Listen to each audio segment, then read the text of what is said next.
پنجاب کے ضلع فیصل آباد کے ایک گاؤں میں واقع احمدی کمیونٹی کے قبرستان میں نامعلوم افراد نے 21 اور 22 اگست کی درمیانی شب 16 قبریں توڑ ڈالیں، جس کا مقدمہ گزشتہ رات درج کر لیا گیا۔ مدعی نے ایف آئی آر میں دیے گئے اپنے بیان میں لکھا ہے کہ ان کا تعلق جماعت احمدیہ سے ہے اور وہ مان والا کے رہائشی ہیں، جہاں احمدیوں کے 25 گھرانے قیام پاکستان سے پہلے کے آباد ہیں۔ انہوں نے لکھا،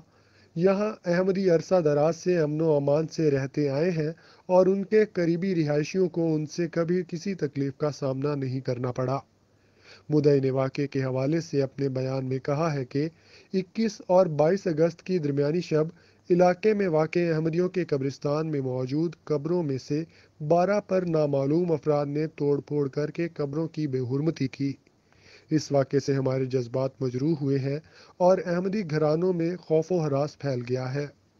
انہوں نے ایف آئی آر میں درخواست کی ہے کہ اس واقعے میں ملوث افراد کے خلاف قانونی کارروائی کر کے احمدیوں کو انصاف دلوایا جائے اور ان کی جان و مال کے تحفظ کو یقینی بنایا جائے۔